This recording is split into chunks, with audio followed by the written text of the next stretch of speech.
Post apocalyptic world. अब इस concept पे आपने बहुत सारे शोज़, बहुत सारे फ़िल्म देखी होंगी, जैसे कि Walking Dead, All of Us Are Dead. अब इसमें होता कुछ ऐसा है कि इसमें ज़ॉम्बीज़ आ जाते हैं और वो इंसानों के ऊपर टूट पड़ते हैं, यानी कि इस कॉन्सेप्ट में एक बहुत बड़ा ख़तरा जो इंसानों के ऊपर आ जाता है।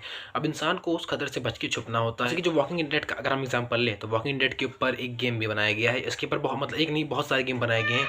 वॉकिंग डेड मिशन, बहुत सारे इस तरह के गेम्स पे बनाए गए हैं। वैसे गेम ऑफ थ्रोन्स जो हमारी सीरीज़ है, उस पर भी एक गेम बनाया गया है। तो मतलब कह सकते हैं जो पॉपुलर शोज़ होते हैं उनके ऊपर गेम बना दिया जाता है। लेकिन अगर मैं आपको कहूँ, एक ऐसी भी सीरीज़ है जो एक गेम के ही ऊपर बेस्ड है, मतलब पहले उसका गेम आया था, फिर बाद में उसका शो आया है।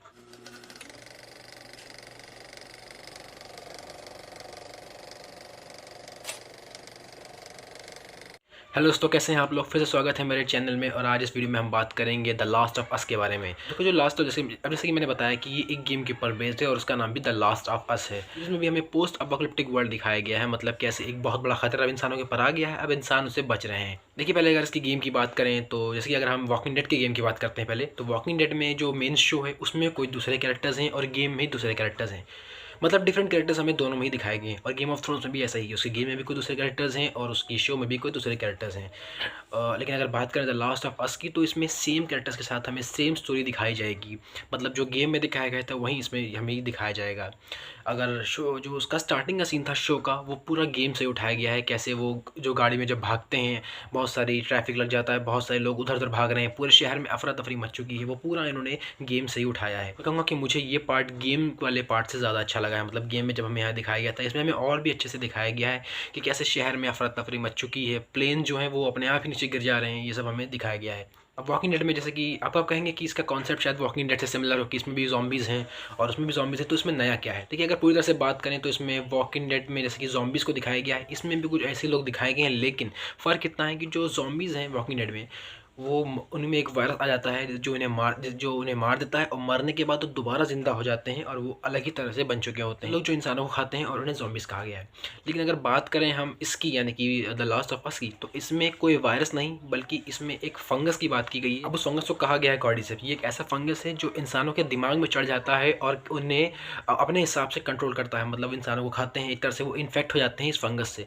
और जैसे ही अगर कोई अनइन्फेक्ट इंसानों के सामने आता है, तो वो उस पर अटैक कर देते हैं। ज़ॉम्बीज़ से सिमिलर है, लेकिन पूरी तरह से ज़ॉम्बीज़ नहीं कह सकते हैं, क्योंकि इसमें एक ज़िंदा इंसान के ऊपर भी चढ़ जाता है। वो ज़िंदा इंसान भी अजीब सी हरकतें करने लगता है। अब इस फंगस को कॉर्डिसेप्स कहा गया है।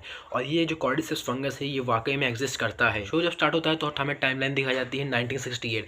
इसमें दो साइंटिस्ट होते हैं जो कि इंटरव्यू दे रहे हैं एक टीवी चैनल पे। ये बता रहे हैं कि जो फंगस है वो शायद आगे जाके इवॉल्व हो जाए और वो इंसानों के ऊपर भी कंट्रोल करने लगे। हालांकि अभी ये इतना इवॉल्व नहीं है और ये सिर्फ इंसेक्ट्स के ऊपर ही करता है। मतलब ये इंसेक्ट्स को अपने काबू में ले लेता है और इंसेक्ट्स भी अजीब सी हरकतें करने लगते हैं। लेकिन अब 2003 का टाइम आ चुका है और इस टाइम तक के जो फंगस है वो पूरी तरह से इवॉल्व हो चुका है और अब वो इंसानों पे भी अटैक कर रहा है। तो अब 2003 का टाइम आ चुका है और इस टाइम तक की ये फंगस इवॉल्व हो चुका है और अब ये इंसानों के दिमाग पे चढ़ चुका है पूरी तरह से।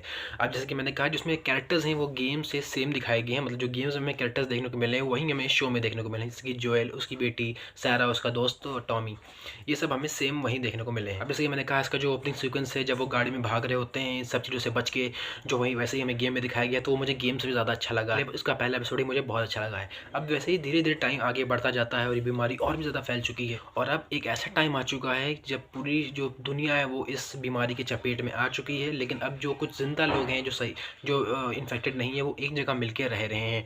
मतलब वहाँ पे बड़ी बड़ी दीवारें हैं और उन दीवारों के अंदर रह रहे हैं। लेकिन अगर बात करें इन दीवारों के अंदर की, तो अब ये मिलिट्री के कंट्रोल में है। मतलब वहाँ पे पूरी तरह से मिलिट्री का कब्जा है, जिसे फेडरा कहा गया है। वहाँ पे उनके अलग रूल्स हैं, एक अलग कानून ही है। अगर कोई वहाँ से भागने की कोशिश करेगा तो उसे फांसी पर लटका दिया जाएगा। जो हमारा मेन हीरो है वो भी यहीं पे रह रहा है और यहाँ पे छोटे मोटे काम करके वो पैसे कमाता है। और पैसों की बात करें तो वो भी एक अलग करेंसी यहाँ पे चलती है। कुछ कार्ड्स चलते हैं यहाँ पे, जो एक तरह से करेंसी की तरह, मतलब पैसों की तरह उसे यूज़ किया जाता है। अभी जो मिलिट्री है, इनका यहाँ पे जो राज चल रहा है एक तरह से आप उसे हिटलर से कंपेयर कर सकते हैं। मतलब कैसे लोगों पे अत्याचार कर रहे हैं।